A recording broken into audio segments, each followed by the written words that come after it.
Product है, लोगों को किसी भी कोई भी कंपनी हो उसमें इंटरेस्ट नहीं है दोस्त, आपके कॉन्फिडेंस में इंटरेस्ट है, आपके चेहरे में इंटरेस्ट है। कॉन्फिडेंस। जब पहली बार मैडम ने मुझे प्लान दिखाया तो मुझे पता क्या बोला, देखो 3 मेंबर बनाने हैं। कितने? 3। ये ऐसे ऐसे जैसे तीसरा आएगा पैसा आएगा अपने को। मैं कहा फिर? बोले फिर क्या? पैसा आएगा तो और क्या चाहिए? मैं कहा फिर? अरे फिर क्या यार, शुरू करो यार। मेरी आवाज से इसकी आवाज ऊंची होगी।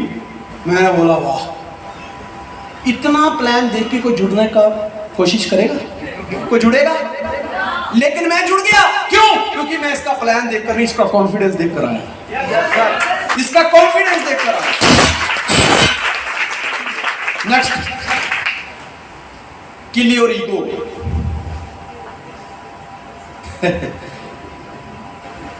महात्मा बुद्ध ने एक बड़ी अच्छी बात लिखी है, in the war of ego the loser always wins. हर जगह विजेता बनने की जरूरत नहीं होती है। In the war of ego, कि घमंड की लड़ाई में जो इंसान हार जाता है वो जीत जाता है। समझे बात को? इसलिए मार्केट में कभी भी ये मैंने किया, मैं ये करूंगा तो ये हो जाएगा, मैंने अब तक किया है मैं आगे भी कर लूंगा, हर जगह मैं को घुसेड़ने की जरूरत नहीं होती। बात को समझो। मैंने तो आज तक नहीं किया, ये मैंने किया। अगर मैं ये कहूंगा कि ये मैंने किया है, ये अपुन ने किया है, तो मेरी डाउनलाइन भी जब स्टेज पे जाएगी तो बोलेगी किसी ने नहीं किया, ये मैंने किया। दोस्तों, जानवरों में सबसे ज्यादा मैं बकरी करती है। क्या कसूर है उसका? कहते बकरी पत्ता खात है, उधड़े बड़ी खाल, जो बकरी को खाता है ताको कौन हाल। कुछ गुनाह नहीं किया बकरी ने कि किसी को काटा वो हल्क गया, पागल हो गया और मर गया तड़प तड़प के। ऐसा कभी हुआ? किसी को मारा उसको और उस बंदे को कैंसर हो गया वहां पे। ऐसा कभी हुआ? बड़ी शरीफ बकरी पत्ता खात है, उधड़े अपनी खाल। पत्ते खाने के बावजूद भी उसको उसकी खाल उधेड़नी पड़ती है और उसको उल्टा टांग दिया जाता है। क्या गुनाह है उसका? कुछ नहीं, सिर्फ पत्ता खाया है। लेकिन गुनाह सबसे बड़ा उस पत्ते के पीछे ये है कि उसने मैं करके खाया है। क्योंकि सब जानवरों में सबसे ज्यादा मैं बकरी करती है और उल्टी करके टांग दी जाती है और किलो के भाव बिकती है। दोस्तों, यहाँ से एक बहुत बड़ा मैसेज मिलता है। मार्केट में जब भी मैं गई है वो असफल रही है, लेकिन जब भी मार्केट में हम इकट्ठा हुए हैं वो बुलंदियों को छुए हुए हैं, शिखर तक गए। सिर्फ हम ही हैं जो बुलंदियों तक पहुंचती है। मैं और तू को लड़ाई क्या हमारी? मैं और तू को हम में तब्दील करना। दोस्तों, अकेली उंगली होती है, कुछ नहीं कर सकती। लेकिन जब ये उंगलियां मिल जाती हैं तो मुट्ठी बन जाती है। आपको एक लाइव एग्जांपल देता हूं। ऐसा हाथ करिए, अब ये उंगली से करिए, अब 2 लगाइए, अब 3, अब 4, अब 5।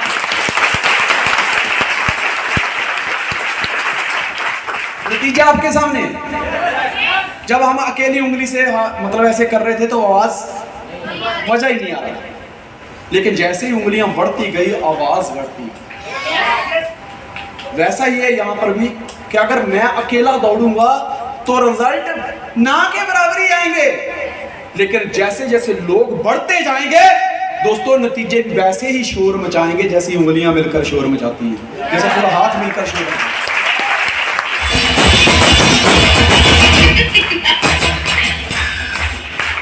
घमंड करने की कोई जरूरत नहीं, किसी के साथ बहसबाजी करने की जरूरत नहीं। हम यहाँ बहस करने के लिए नहीं आए।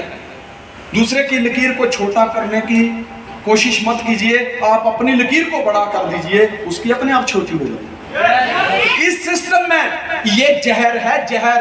क्या?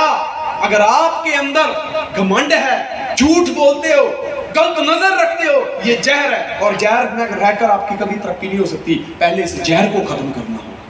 जब इस जहर को खत्म करते जाओगे, एक पोलाइट मैन, एक पोलाइट लेडी, एक पोलाइट बॉय, ऐसे बन जाओगे, नंबर बन जाओ, नंबर। देखना फिर आप कैसे तरक्की पे जाते हो। कई बार बंदा कहता है यार मैं इतने प्लान करता हूँ, ये करता हूँ, सब कुछ करता हूँ, लेकिन फिर भी ऐसा कड़वा बोलता है वो लोगों के साथ। और कड़वे फल को जब आदमी खाता है तो पता क्या करता है, थूक, ऐसे थूक देता है। इसी तरह जो इंसान कड़वा बोलता है, जिसके दिल में दिमाग में जहर बड़ा पड़ा होता है, ये लोग भी उसको वैसे ही थूक देते हैं। इसलिए नमर रहिए, नमर रहिए, बिल्कुल नमर रहिए। बोलने दीजिए सामने वाला जो भी बोले, कुछ भी बोले, अगर आपने अपने आप को कंट्रोल कर लिया, दोस्तों दुनिया में कंट्रोल करने की शुरुआत खुद से होती है।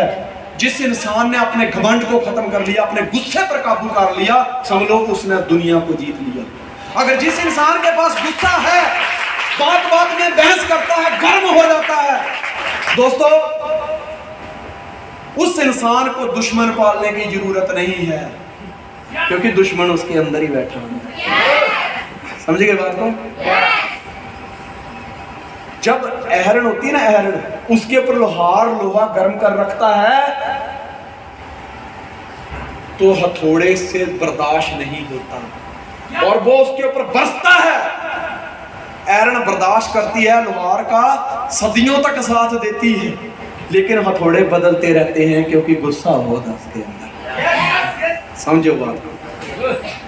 गुस्सा कभी मत कीजिए। अगर विजय हासिल करनी है तो इसकी शुरुआत मार्केट में जाने से पहले खुद के ऊपर होती है। खुद के ऊपर विजय पाइए पहले, खुद को जीतिए पहले। यही सबसे बड़ी जंग है। मैंने पहले बताया आपको कि सतयुग में लड़ाई थी इस लोक से उस लोक तक की, देवलोक से असुर लोक तक की, इतना बड़ा फासला था। फिर त्रेता युग आया जो कि राम का युग था। उसमें वो दूरी थी इस लोक से उस लोक वाली, वो दूरी कम हुई और फिर इस कंट्री से उस कंट्री लड़ाई हुई, दुश्मन नजदीक आ गया। फिर द्वापर आया जिसमें श्री कृष्ण जी आए तो दूरी और कम हो गई, फासला और कम हो गया। और फिर भाइयों भाइयों का झगड़ा हुआ। सोचो कहां, इस लोक से उस लोक, फिर इस देश से उस देश, और फिर इस दीवार से उस दीवार, बाजू बाजू में भाइयों भाइयों का झगड़ा हुआ। लेकिन अब कलयुग है, अब फासला और कम हो गया है, अब फासला बिल्कुल कम हो गया है। आज जो लड़ाई है वो दोस्तों खुद की लड़ाई खुद के साथ है, खुद को जीतना है।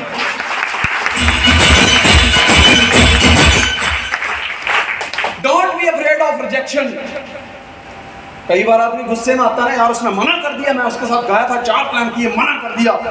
कभी भी रिजेक्शन से आप घबराइए मत। रिजेक्शन क्या चीज है अंडरस्टैंड करिए। रिजेक्शन को दिल पर मत लो। इंसान हर वस्तु का मूल्य अपनी योग्यता और जरूरत के हिसाब से ही लगाता है।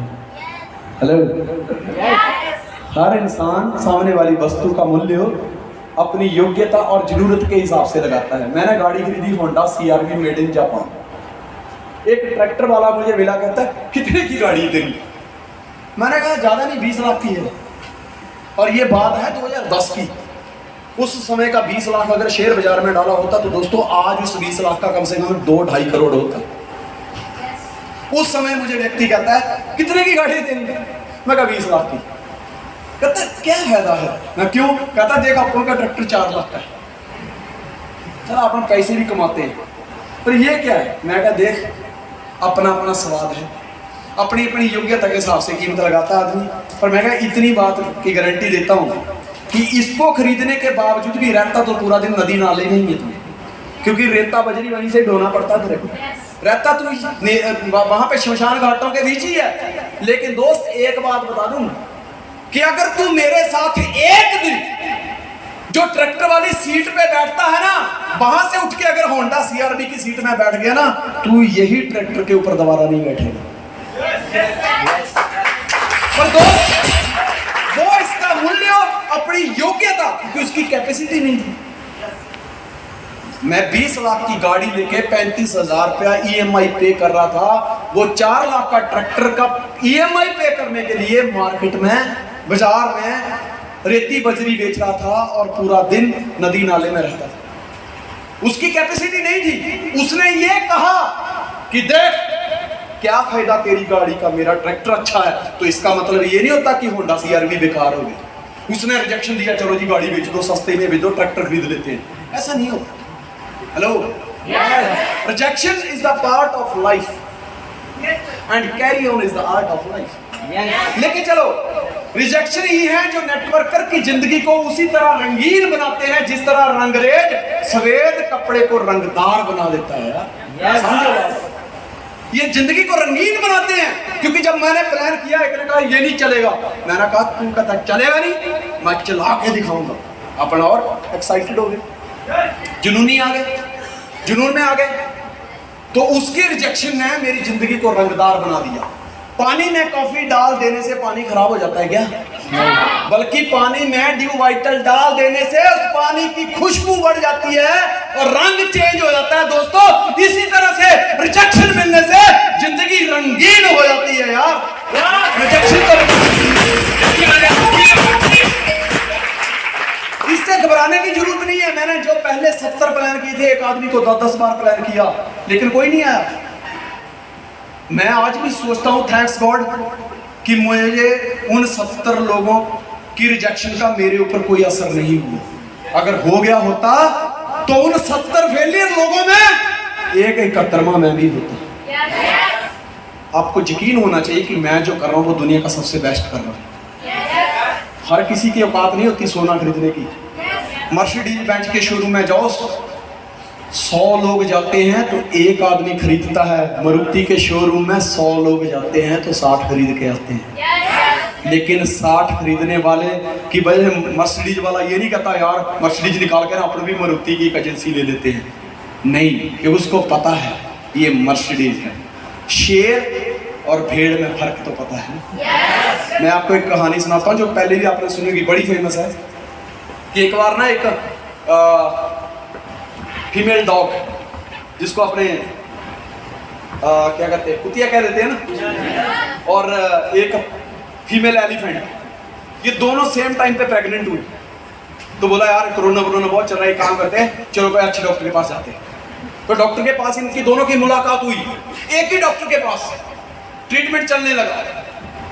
और हर महीने वहां इकट्ठी होती हैं, दोनों बातचीत करती हैं, कहते आप भी हैं, मैं भी।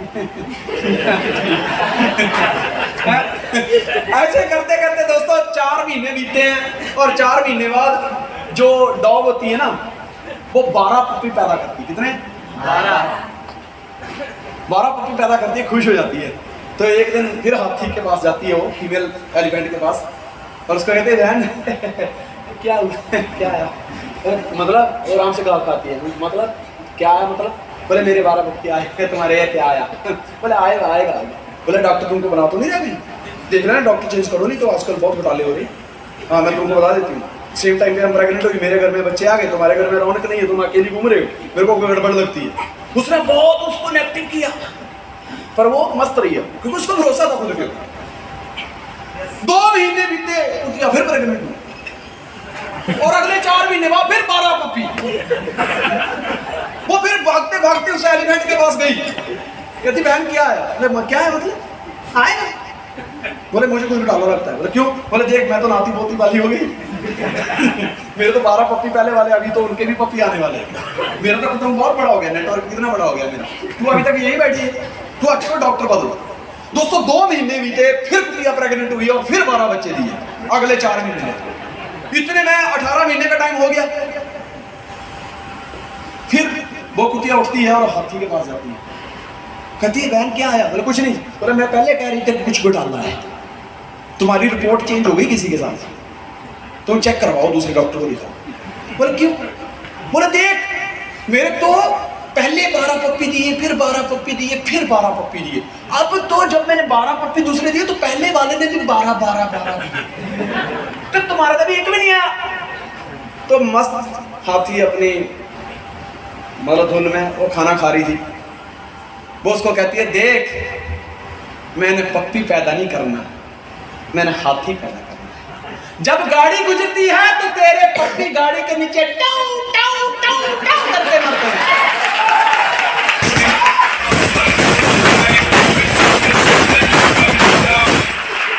जब गाड़ी गुजरती है रोड के ऊपर तो सबसे ज्यादा तेरे पप्पी मरे हुए नजर आते हैं। साला एक भी हाथी मरा हुआ नजर आया?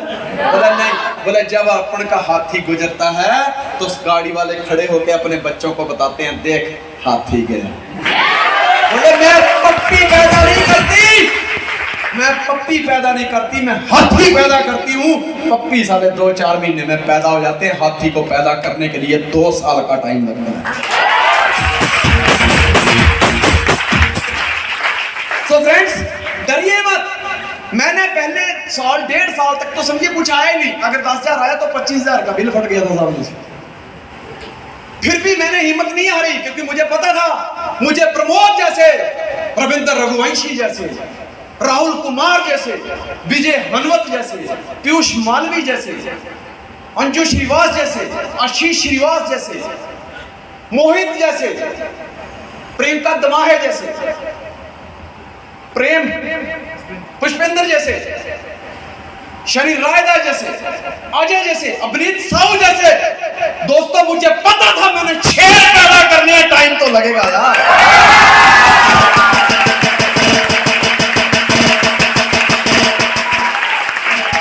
और दोस्त इसका सबूत देने की मुझे जरूरत नहीं है। पिछले 7 साल से इनको वो खुराक मिल रही है जो शेरों को मिलती है, और जो पप्पी है वो हर दिन नई कंपनी।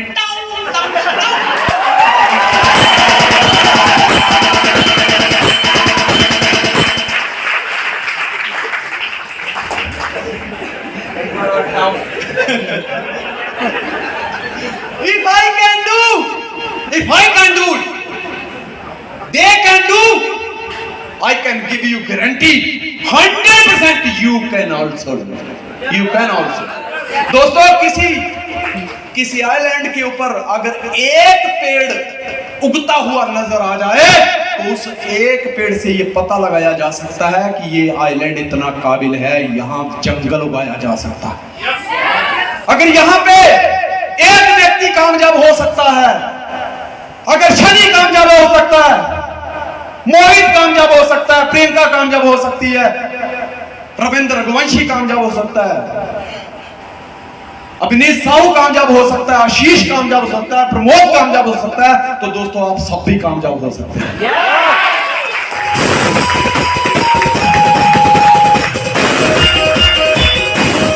पर दोस्त ये जो सफर है, सफर कोई भी हो वो सफर ही होता है, और इंसान को सफर में सफर करना ही पड़ता है। Do you want to be a sapphire? बनना चाहते हो सफायर? 19 साल का तजुर्बा है, ऐसे कोई भी सफायर नहीं बनता। सफायर बनने के लिए कई बार सफाया करवाना पड़ता है, तब सफायर बनते हैं।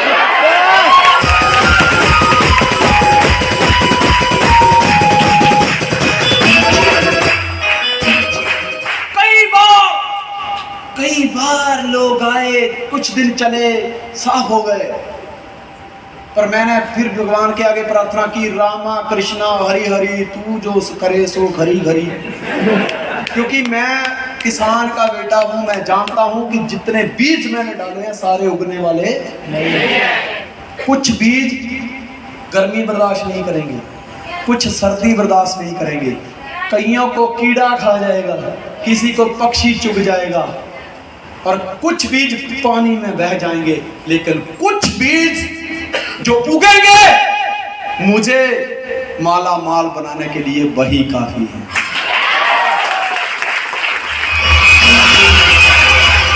दोस्तों बिलीव करिए लॉ ऑफ एवरेज के ऊपर, बिलीव करिए।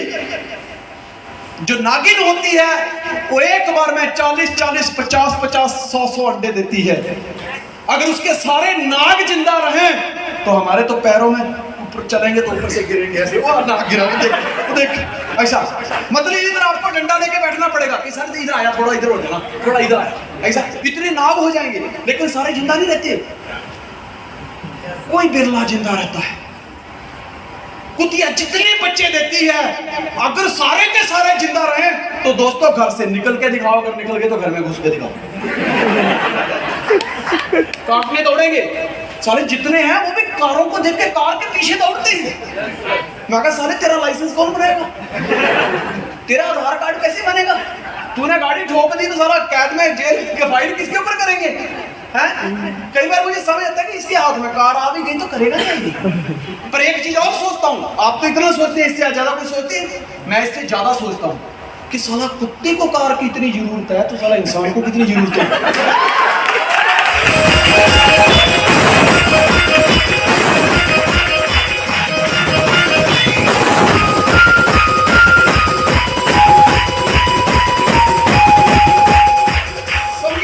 बंदर जितने बच्चे पैदा करता है सबके सब जिंदा रहे ना, तुम्हारे घर में फसल कभी नहीं आ सकती। तुम बाहर निकल के दिखाओ, बाहर ही बैठे नजर आएंगे। लॉ ऑफ एवरेज होती है हर जगह सब, मतलब एक सेब होता है ना, उस सेब में 8 से 10 बीज होते हैं। एक सेब में 8 से 10 बीज होते हैं। और एक सेब का जो पेड़ होता है, कम से कम जब वो भरपूर फल देने जाता है तो 2-2, 3-3 क्विंटल उससे सेब उतारे जाते हैं, 200-300 किलो। अब एक सेब अगर हम किलो की एवरेज पकड़ें, सेब अच्छा हो तो 4 से 5 सेब चढ़ते हैं। 5 सेब में 1 किलो हो गया, तो 200 किलो में कितना? 1000 सेब हो गए। 1000 सेब में, एक सेब में 10 बीज, तो 1000 सेब में कितने बीज? कितने? 10,000।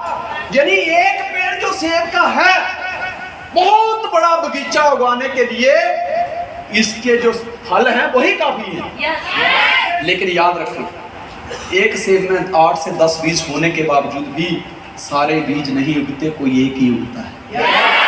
जब हम वहाँ हर जगह पे समझौता करते हैं, जब सब जगह पे हम समझते हैं कि यार ये चलता है, तो यहाँ क्यों नहीं चलाते? रिजेक्शन कहाँ नहीं मिलता? सबसे पहला रिजेक्शन दिया था आपको आपके माता पिता ने। मुझे तो मेरी माँ ने दिया था। एक दिन मैंने घर पे जब थोड़ी होश संभाली, मैंने कहा मम्मी खीर खानी है। चुप चुप चुप चुप, आज खीर नहीं मिलेगी, कल मिलेगी। रिजेक्शन था, मैंने माँ को छोड़ दिया क्या? हमेशा हमारा जीवन संघर्ष से भरा हुआ है। क्यों भूल जाते हो अपना बचपना, जब दूसरे बच्चे के शूज अच्छे देखते थे, घर पे आके जिद करते थे, मम्मी गरम गरम देती थी कान के नीचे एक, तो क्या माँ को छोड़ दिया हमने? घर छोड़ के चले गए? हमारी तो पहले से ही लड़ाई होती रही है। अच्छा बैग नहीं है, अच्छी वर्दी नहीं है, अच्छा टिफिन नहीं है, अच्छी बोतल नहीं है। ये तो भला हो उस शराबी का जो दारू पी के रात को बोतल फेंकता है, साला अपने को स्कूल जाने को मिल जाती है। ऐसी होता है। हमारा स्कूल जो तो कैसा है, पैदल जाना पड़ता है, सारा साइकिल तक नहीं है। मतलब हमने कितनी डिमांडें की कि नहीं की, बताओ? तो रिजेक्शन मिले कि नहीं मिले? तो जब वहां पे रिजेक्शन मिलने के बावजूद हमने पढ़ाई नहीं छोड़ी, जीना नहीं छोड़ा, माँ बाप को नहीं छोड़ा, घर नहीं छोड़ा, गांव नहीं छोड़ा, दोस्त नहीं छोड़े, तो यहाँ रिजेक्शन मिलने पे साला क्या हो जाता कि तुम काम छोड़ देते हो?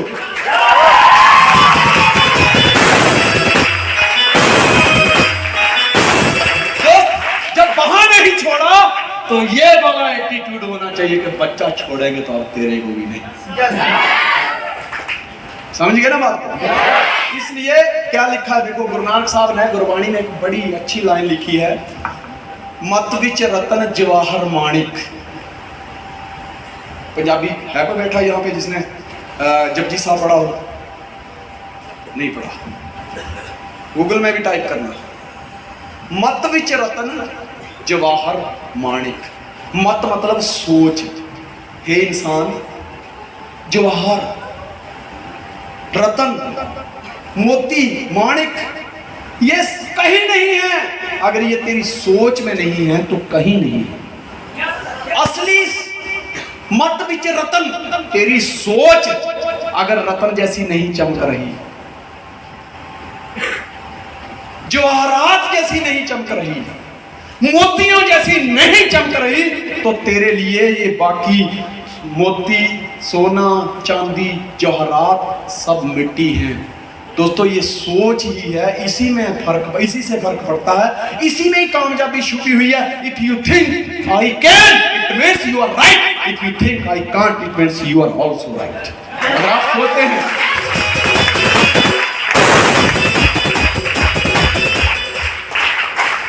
मैंने कहा कि इतने रिजेक्शन मिले, मैंने कभी परवाह नहीं की, क्योंकि सफलता मेरे दिमाग में। मेरे दादा हमेशा कहते हैं, अभी तो बेचारे स्वर्ग से आ गए, वो हमेशा कहते थे, एक बार हम गाय खरीदने गए तो गाय ऐसी ना एकदम कमजोर, तो मैंने कहा कि दादा ये कमजोर गाय? कहते गाय की नस्ल अच्छी है, दूध पशु के नीचे नहीं होता, मालिक के नीचे होता है।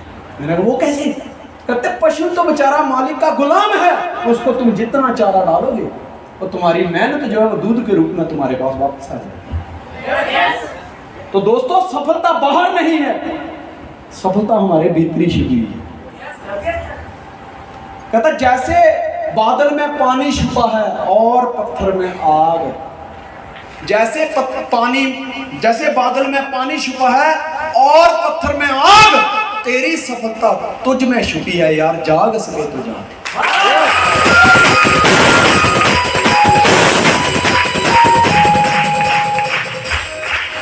Excellent preparation is necessary for great progress. अगर आपको बेहतरीन प्रोग्रेस चाहिए तो उसके लिए बेहतरीन तैयारी करना जरूरी होती है। हेलो, बेहतरीन प्रोग्रेस के लिए बेहतरीन तैयारी करना जरूरी होती है। इससे आगे बढ़ने से पहले मुझे एक बात याद आ गई, बहुत प्यारा किस्सा मैं आपको सुनाता हूँ। एक लड़का एक लड़की को देखने जाता है, रिजेक्शन के ऊपर बात कर रहा हूँ।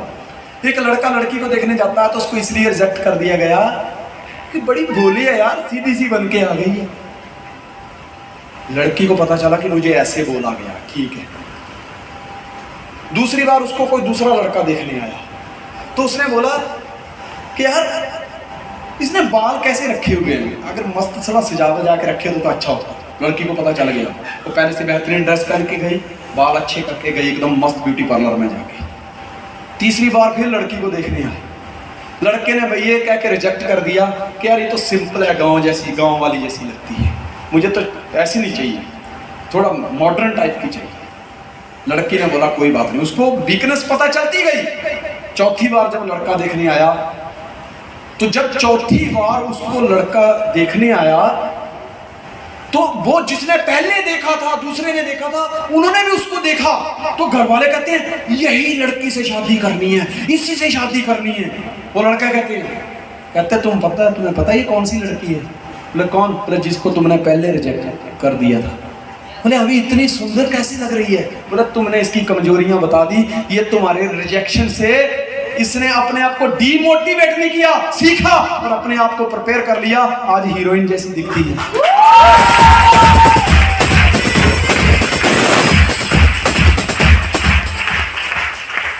बेहतरीन तैयारी करके जाइए, बेहतरीन। सचिन तेंदुलकर क्रिकेट के मैदान में उतरने से पहले, जबकि क्रिकेट उसका प्रोफेशन है, कितनी बार उसने मैच जीते, चौके छक्के लगाए, लेकिन उसके बावजूद भी हर मैच को खेलने से पहले वो ग्राउंड में तैयारी करता था। लता मंगेशकर गाने से पहले, स्टेज पर गाने से पहले उसका रियाज करती है। हेलो, इसी तरह से अपने अंदर मैं को मत लेके आइए, अपने आप को बड़ा फन्नी खां मत समझिए, अपने आप को हमेशा एक खिलाड़ी समझिए। और खिलाड़ी बेहतर तभी होता है जब वो अपना खेल खेलने में बेहतर होता है। यस, पूरी तैयारी के साथ फील्ड में जाइए, पूरी तैयारी के साथ, पूरी ताकत लगाइए। मान लीजिए कि आपके पास 500 का नोट है जो फटा हुआ, उसको चलाना है तो क्या करोगे? चिपकाएंगे।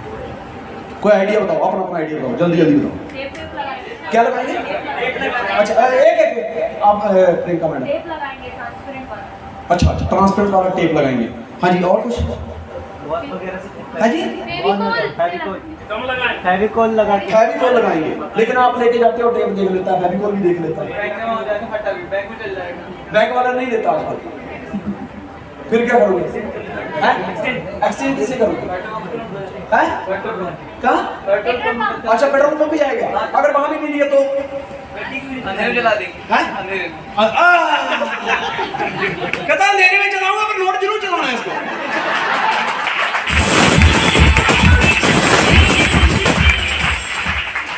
500 का नोट, कितना? मात्र 500 का। कितना? मात्र और टेंशन कितनी बड़ी। जुगाड़ देखो, टेप लगाएंगे, पेट्रोल पंप पे चलाएंगे, बैंक में एक्सचेंज करेंगे, सब्जी वाले को देंगे, नोटों की गड्डी में डाल के दे देंगे, अंधेरे में चलाएंगे। अंधेरे में यार, फटा हुआ 500 का नोट अगर अंधेरे में चल सकता है, यहां तो ड्यू सॉफ्ट का उजाला है यार।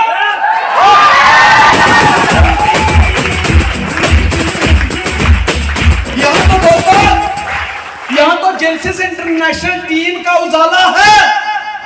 अगर फटा हुआ अलावा नोट को चलाने के लिए इतनी तरकीबें लगाते हो, तो अपने काम को चलाने के लिए भी तरकीबें लगा कर देखिए, आप अमीर बन जाओगे।